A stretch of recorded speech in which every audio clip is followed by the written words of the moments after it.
Hello everyone, here we are going to solve a question from Pathfinder from the chapter Newton's Laws of Motion. So you should pause the video over here and give the question an attempt on your own before moving on to the solution. So we are given that under simultaneous action of two forces, a stationary particle starts moving parallel to a vector I minus j. तो कोई एक stationery particle था, उस पर हमने force लगानी शुरू करी, दो साइमल्टेनियस फोर्सेस, और क्योंकि गिवन नहीं है तो ये अज्यूम किया जा सकता है कि forces are constant, right, in direction and magnitude both. So we are given that stationary particle starts moving parallel to this vector. If one of the forces is this, find the other force if the other force has smallest possible magnitude. तो एक force तो हमें given है और दूसरी force के बारे में ये गिवन है कि उसका जितना भी मैग्नीट्यूड, उसके अलग अलग मैग्नीट्यूड्स पॉसिबल हो सकते हैं, उसमें से मिनिमम मैग्नीट्यूड उसका हमें चूज़ करना है, and therefore we have to find that other force, right. तो मतलब सिंपल सी बात है कि अगर हमें एक फोर्स गिवन है, बेसिकली दोनों फोर्सेस का जो रिजल्टेंट होगा वो आई माइनस जे के डायरेक्शन में होगा. That much is clear because I minus J is the direction in which the particle is moving, so that is the direction of the resultant of the two forces. तो एक ये force है और एक F2 बोल देता हूँ मैं, दूसरी फोर्स को F2 बोल देता हूँ. तो दोनों का रिजल्टेंट इस आई माइनस जे के डायरेक्शन में होगा. तो जो दूसरी वाली फोर्स है F2, उसके बहुत सारे सोल्यूशंस पॉसिबल हो सकते हैं, right. In fact infinitely many solutions possible हो सकते हैं. तो लेकिन हमें उसमें से वो वाला आंसर निकालना है जिसका स्मॉलेस्ट मैग्नीट्यूड है. तो मैंने यहाँ पर डायग्राम में दिखा दिया है कि F1 फोर्स है और F2 कुछ है. अभी I will explain why I have taken it in this direction. और दोनों का कुछ रिजल्टेंट होगा इस डायरेक्शन में, ठीक है. तो हमने रिजल्टेंट मान लिया कि कुछ इस डायरेक्शन में F1 is this in this direction, और F1, F2 और R जो होंगे वो तीनों वेक्टर्स कोप्लेनर होंगे, right. So this is quite clear, this is well known concept कि दो फोर्सेस हैं अगर, तो उनका जो रिजल्टेंट है, बेसिकली दो फोर्सेस मतलब दो लाइन्स हो गई, और दो लाइन्स हमेशा कोप्लेनर होती हैं, राइट. मतलब we can always like define a plane, because दोनों वेक्टर्स को जब हम ऐड करेंगे तो उनके टेल्स को ज्वाइन करके ड्रॉ करेंगे, तो we can define a plane which contains both these forces. तो रिजल्टेंट भी फिर उसी प्लेन में होगा. तो ये जो स्क्रीन का प्लेन है, this is the plane in which all these three forces lie, F1, F2 and the resultant of these two, right. तो अब जो अननोन फोर्स F2 है उसको मैं ऐसे इमेजिन कर रहा हूँ कि उसके दो कंपोनेंट्स हैं, कि अब मैं किसी भी फोर्स को दो परपेंडिकुलर कंपोनेंट्स में रिजॉल्व कर सकता हूँ. तो वो जो फोर्स होगी उसका एक कंपोनेंट R के पैरेलल होगा और एक कंपोनेंट R के परपेंडिकुलर होगा. मैं ऐसे रिजॉल्व कर देता हूँ F2 को, राइट. अब लेकिन ये पक्का पता है कि क्योंकि F1, F2 का रिजल्टेंट R की डायरेक्शन में है, इस डायरेक्शन में है, राइट. तो उस R के परपेंडिकुलर जो डायरेक्शन होगी, R के परपेंडिकुलर जो डायरेक्शन होगी, उस डायरेक्शन में दोनों फोर्सेस का resultant must be zero, right. कि R वाली एक डायरेक्शन है, राइट, उस डायरेक्शन में दोनों का रिजल्टेंट आ रहा है, राइट. तो दोनों को मैंने ऐड कर दिया F1, F2 फोर्सेस को, तो R के डायरेक्शन में रिजल्टेंट आ रहा है. इसका मतलब R के जो परपेंडिकुलर डायरेक्शन थी, उस डायरेक्शन में दोनों फोर्सेस को ऐड करके जीरो आएगा आंसर. तभी तो रिजल्टेंट R की डायरेक्शन में, R के परपेंडिकुलर वाली डायरेक्शन में जीरो है रिजल्टेंट. सारा का सारा रिजल्टेंट इसी डायरेक्शन में है दोनों का, राइट. या ऐसे सोच सकते हो सिंपली कि if I want to add these two forces, तो एक तरीका होता है फोर्सेस को ऐड करने का कि उनके कंपोनेंट्स कर लो, जैसे उनके I और J कंपोनेंट्स कर लो फॉर एग्जांपल, राइट. और उन दोनों कंपोनेंट्स को सेपरेटली ऐड कर दो, कि I वाले कंपोनेंट्स को अलग ऐड कर दो, J वाले कंपोनेंट्स को अलग ऐड कर दो, X कंपोनेंट्स को अलग ऐड कर दो, Y कंपोनेंट्स को अलग ऐड कर दो, और दोनों के X कंपोनेंट्स का जो सम होगा वो रिजल्टेंट का X कंपोनेंट होगा, और दोनों के Y कंपोनेंट्स का जो सम होगा वो रिजल्टेंट का Y कंपोनेंट होगा. That much is clear. तो उसी तरह सोचना है कि हमने दो डायरेक्शन डिफाइन कर दी, R के डायरेक्शन में और R के परपेंडिकुलर डायरेक्शन में.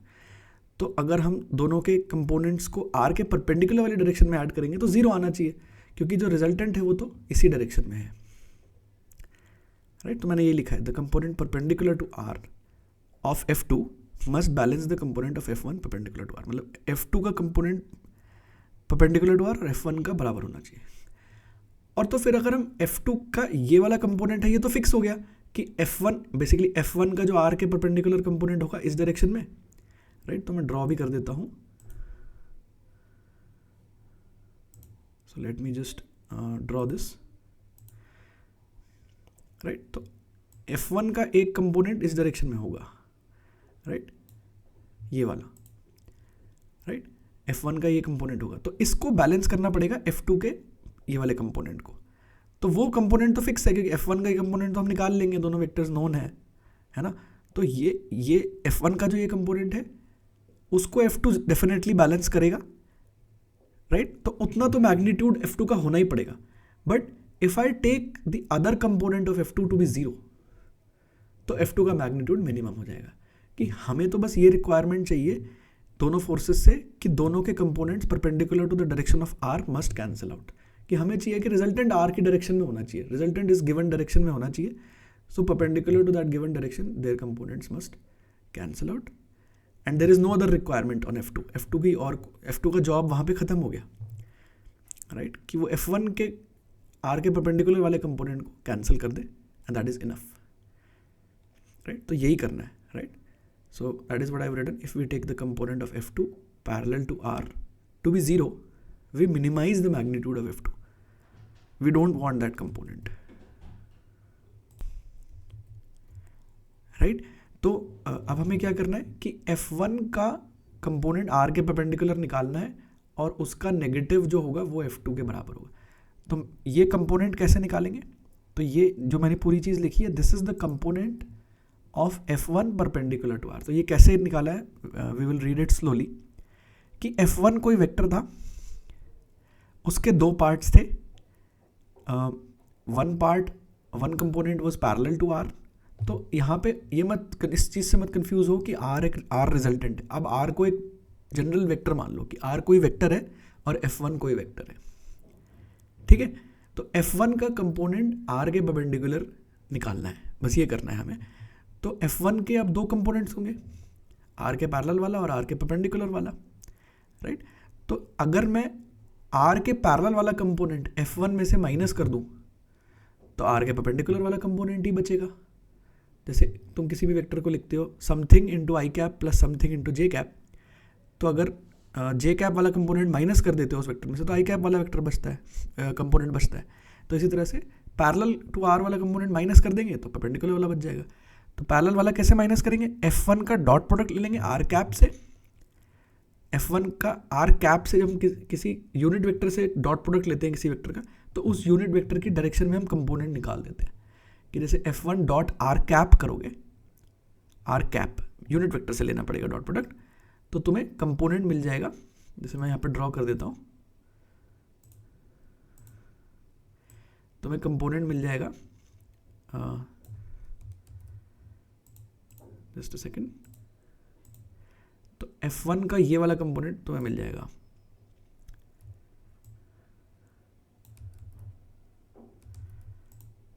so if you so this component of F1 which is parallel to R, right? So let me just draw. So this is the component of F1 parallel to R, this black arrow. तो ये कैसे आएगा कि F1 dot R cap कर दिया तो उसका magnitude मिल गया हमें, मतलब बेसिकली इस वेक्टर का लेंथ मिल गया। जब हम डॉट प्रोडक्ट लेते हैं तो आंसर एक स्केलर होता है, वेक्टर नहीं होता है।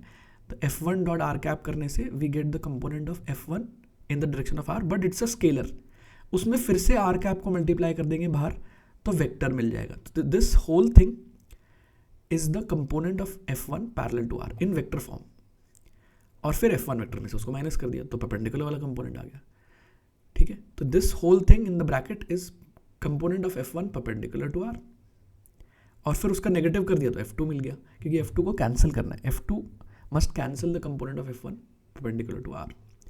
सो बस बाकी तो हमने वैल्यूज पुट कर दी और we got this answer. So I hope you like this solution and hope you understood this solution, and you can go through it again if you did not.